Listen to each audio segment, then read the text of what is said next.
I think the designers went on a big bender before designing the inside of the car because it's completely nuts. It's good enough. It's certainly not what I would call agile when you start to sort of throw it around a little bit. Find me another EV that's as well equipped as this car for the money. It's quite sedate, really. It's good, it's just not brilliant. Build your dreams. Right, hopefully there's a badge delete option. What impresses me the most is just how no frills it is, and how much this should appeal to almost anyone who drives a car, because it's just back to basics. And I think with that, BYD are onto something. The Atto 3 itself is anything but, because it hits all of the right markers. It's a 5-seat, mid-sized SUV with 261 miles of WLTP range. And it's kind of in the middle of everything. It's quite obviously gunning for things like VW's ID3, the Cupra Born, maybe even the Kia Niro EV. The design of the car is pretty nice. This part sort of reminds me of a Cupra Born, and then when you move around the side, this part sort of reminds me of a Volkswagen ID4. But the rest of the car is a bit like an SUV you'd find on Grand Theft Auto. So like this. It's fine. It's nice. Bit generic, but fine. I personally, not a huge fan of the design of the alloy, but looks are subjective. One thing that is not up for debate though is the quality of the tyre that comes as standard. They are Atlas Batman A51s. I've never heard of those before, so I would be swapping those over for a higher quality piece of rubber as soon as you can. In fact, in pretty much every dimension, the BYD is larger than its rivals, and that translates into more interior space, mostly because it has a bigger wheelbase. Here's exactly how it compares with its competitors for size. And then at the back, like on the front, you've got another full width light bar and these silver trim pieces on the C-pillar, both of which remind me of Volkswagen Group cars like the ID4 and the Cupra Born. A little bit strange that. It's kind of taking inspiration from other cars. Then the bit that kind of makes me sort of stutter a bit, it says build your dreams right across the back, spelled out, which kind of reminds me of inspirational quotes that you pin to the fridge door. After that, it's kind of nice enough, but it doesn't really break the mold. The boot release is really low down, and this part gets covered in grime if it's bad weather. Then when you open the boot, you get dirt on your fingers. Also, the reversing camera is low down right next to the boot release, and that gets covered in grime, and it doesn't have any washer system. But the exterior of the BYD Atto 3 is generic. The interior is anything but, and this is where things start to get a little bit Tom Cruise weird. So the design is supposed to mimic a gym. These are supposed to be dumbbells. Don't know what this shapy stuff has to do with a gym. It actually reminds me of something. It reminds me of a character in Return of the Jedi, that weird kind of like fishy looking alien that helps Lando Calrissian fly the Millennium Falcon. Anyhow, what is pretty amazing is this big screen. So it comes on the top of the range car, this 15-inch screen. You get a 12-inch screen on models low down in the range. They all do the same thing though, so it's fairly easy to use and it's responsive, it's nice and bright. But it does this little party piece. Fancy it portrait? No problem, sir. This car doesn't feel like a cheap piece of rubbish inside, anything but. Instead, most surfaces are covered in soft materials, making this vehicle feel up to its price of $48,500 drive away if it was a combustion vehicle, and certainly much nicer inside than other entry-level electric cars. One downside I would say about the interior is it's quite plasticky. So underneath here you have some decent storage. There's some good sized cup holders here, and I like this look. So you can have it deep, or there's a little kind of like bit to raise it up like that if you don't want it so deep. So if you've got like a smaller cup of coffee. There's some more storage here with your wireless charging. Then you've got a okay sized glove box, plus quite a useful bit of storage underneath here, together with your USB sockets. I think there's normal USB and USB-C, can't see from here, and a 12-volt charger. That's pretty normal. What's less normal is the gear selector, which is a bit more like the throttle on an airplane, or maybe the throttle on the Millennium Falcon. Oh yes.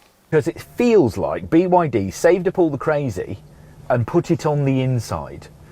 So much so, I'm not really sure where I'm going to start, and that must be a first for me. I mean, you get in, the first thing that hits you is this kind of rib dash and door panel, which I'm not sure what to think about. And then after that, you sort of look at the dash and it looks like it's melted down onto the lower portion. But then you start thinking, parts of this are actually quite familiar. And do you know why? Because all of this is apparently inspired by a gym. These air vents here are supposed to be free weights, resemble dumbbells, which is very interesting. Then on this frankly crazy door card, this is supposed to be a barbell. Then the gear selector, which reminds me of the kind of throttles from an aircraft, that's supposed to be a kettlebell. And even this centre divider top is supposed to be like a treadmill. Now, while I applaud the fact that it's different, it does feel a little bit mad. These elasticated strings for the door bins to hold the bottle in place, and they do work. Look. Now, they're actually a bit of a gimmick because they're designed to be like guitar strings so that you can play them.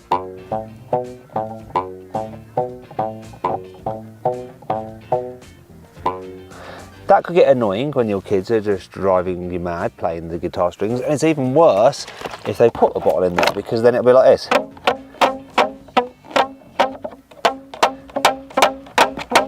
Shut up! Shut up! I've told you to shut up! They all get a full length opening sunroof, which makes the interior actually quite light. And it does feel quite well equipped, though it can feel a bit play schooly, like everything's big and chunky and funny shapes, so it feels a bit almost childlike. Now that's quite attractive in some situations, but I don't know whether it would wear on me after a bit. Especially one thing, I find these doors quite bonkers. First of all, the door handle is kind of a pullback thing. Here, look, and that's on top of a speaker, but then down here it has what BYD calls guitar strings. Say that again.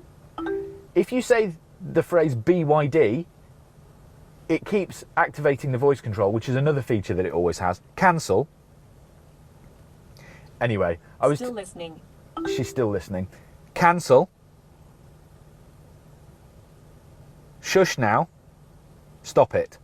Materials feel pretty good in places, actually really good, nice and solid, that centre console, and better than the equivalent Volkswagen product. There are a few bits that aren't quite so great. For instance, when I was altering the seating position and the position of the wheel, the plastics under here are so scratchy, it actually really hurt my thumb on them. The seating position is actually all right with enough adjustment. And then there's the plastics on the door handle. Well, you've got this nice soft leather there. The seam along here just seems like some kind of child's toy. And they tried to be unique and freaky with some of the features, such as the door handles, this weird rocker to open the doors. So once you've got past all the kind of crazy shapes, there's a small driver information screen in front of me here, a steering wheel with some decent buttons on, both roller and clicky and normal buttons, and then a couple of stalks. And then on this design trim, which is the top spec, there are two others, Active and Comfort. This one gets a 15 point something inch screen, which is quite big. On the two lower grades, you get a 12-inch screen. Because the software feels a little bit generic. It's at least responsive and quick and easy enough to navigate around, but settings menus are sort of buried in illogical places. As I said, there's no navigation, so if you want to navigate somewhere in this car, you've got to just have your phone on a mount on the windscreen or something like it's 2008. The quality of the reversing camera and the surround view camera is brilliant. Plus you have a 3D mode, look at this. So you can whiz around the car just like in a very expensive BMW. Oh, I want to show you this as well. Transparent mode, so you can actually see what you're driving over. The technology is a little bit lacking. There are elements to the software which feel generic, like a cheap Android tablet you might pick up on Wish or something, but there's also no modern smartphone integration. There's no Apple CarPlay or Android Auto in this car.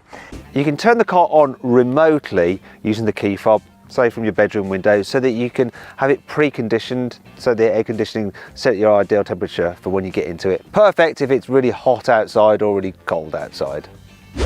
Now, it actually has a lot of leg room. I can even sit at a jaunty angle. There's no little guides or retainers for the rear seat belts, so when you fold the seat backs out, they go like that, get behind there, you put back up and snag and da da da da da da da da da da da. And it's not that hard to figure out, car makers, right? It's not that hard. Stop this from happening. It's like 2023. Here in the back seats, there's a decent amount of knee room, good amount of foot space, and you can stretch out underneath the seat in front. Headroom, it's a little bit tight, and I'm not the tallest. Probably doesn't help that you've got this glass roof. However, it's standard and it is nice and big. Now if you need to carry 3 people at once, yeah, you know, it's better actually here in the middle. There's a bit more room because of the glass roof. However, the body isn't the widest, so it's a bit of a squeeze in terms of shoulder room. It's also spacious. Plenty of room in the back and a big boot at 440 litres. Which includes this double floor, and then even so there's a handy underfloor storage for cables. There's a standard electric tailgate, and you get a lot more space if you fold the split rear seats forward. It's a nicely spacious thing. You get a special liner for the boot, which is handy if you have a dirty dog that you need to carry in there. Also, underneath the false floor there is room for your charging cable shenanigans. And my favourite thing of all, even enough space, come on, the low cover, which means on this occasion it isn't getting yeeted. One quick thing I want to point out before we jump inside the cabin is I've just noticed this in the boot. Looks pretty shonky, like a regular double adapter thing you plug into your socket at home, but on the other end is this, and when you plug this into the Atto 3, you basically turn it into a huge battery, so you can charge all sorts of things from here. It's a vehicle to load capability. That's actually a useful feature, particularly if you're down on battery, you want to charge your phone, you're out on a campsite or something, need to crack some work on your laptop, it's got your back. But in the boot, we have 440 litres of boot space with the back seats up, and then we have 1,340 litres of boot space with the back seats down. The load capacity is 440 litres, which is a little bit down compared to its key competitors, but not so much that it really matters. And it's quite a practical square boot. There's hardly any load lip to lift things over, so it's still easy to slide things in and out. And when you fold down the rear seats to carry larger items, the good news is they lie completely flat, so it's dead easy to just slide things straight to the front. The first thing to note is that over bumps, the suspension is nice and soft, really nice and soft. I like that. I also like the visibility forward. The low dash and sloping bonnet means you get a great view of the road ahead. What's not so good though is the view out the back window. Not very good. Nor is this pillar, it's very fat. Look how fat that pillar is, creates a huge blind spot, that does. Bit annoying. Not going to fault the steering while you're driving around town. It's nice and light, which is good when you're sort of just negotiating cars and all various things that's parked up. This vehicle is actually remarkably good to drive, and that isn't always the case for affordable electric cars or even electric cars generally. They often ride really poorly, but the Atto 3 simply doesn't. It actually has very comfortable ride quality, partially because it has smaller alloy wheels and chunkier tyres, helping it to soak up bumps that are common here in Australia. The steering is acceptable, the body control is actually reasonably good. You can punt it down a country road with decent confidence, not something we've been able to say about the MG ZS EV in the past.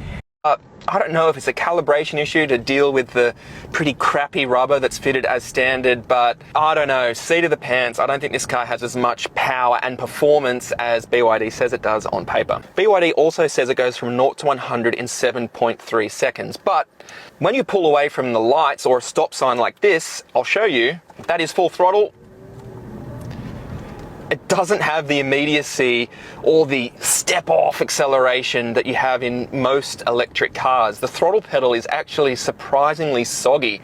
And we'll do 0 to 62 miles an hour, the usual sprint, in about 7.3 seconds. I have to say though, I don't think it's that fast. You can change the modes from this little rocker switch down here, and there's Eco, Sport and Normal. And even though Eco feels like it's been injected with temazepam and it's completely slowed down, Sport doesn't seem that much more than normal. And I don't think it's doing 0 to 62 in under 7.5 seconds. Just feels quite... It's good. Look, there's a acceleration. It's just not particularly urgent. This isn't an urgent car. The steering also feels a little bit artificial, just odd sort of steering feel. Like any car, you get used to it quite quickly, but particularly when you're driving fast and you turn into a corner, the steering feels a little bit digital and disconnected to the front wheels. The other thing is the ride is okay, so it's perfectly acceptable, handles big bumps quite well, It's not too nibbly. But one place that the Atto 3 really seems to struggle for me is in the steering. Now, it's got fairly good body control, but the relationship between what happens when you turn the wheel and what happens to the front wheels is ever so slightly off. Strangely, on a motorway or on an A road, that makes this quite a relaxing car to drive because it doesn't react to every input. So you could sneeze, look away, do whatever, and the Atto 3 would just still track fairly straight. But when you're going around any kind of corner like a roundabout, you feel like you've already turned the wheel a bit before it actually turns. That's quite disconcerting. It's not my favourite thing about the car, if I'm honest. And with a peak charging rate of just 88 kilowatts DC, although it's quite solid across the charge curve, it means that it will take about 44 minutes to charge from 10 to 80%, which basically feels a bit slow these days. The extended range might have a WLTP claim of 420 kilometers, but in the real world, we were able to get 366 kilometers on the highway and approximately double what you'd get from a Mini Cooper SE that costs 50% more than this vehicle. Plus, handily, the BYD also gives you much longer range in the real world than the MG ZS EV that's closest to it in price.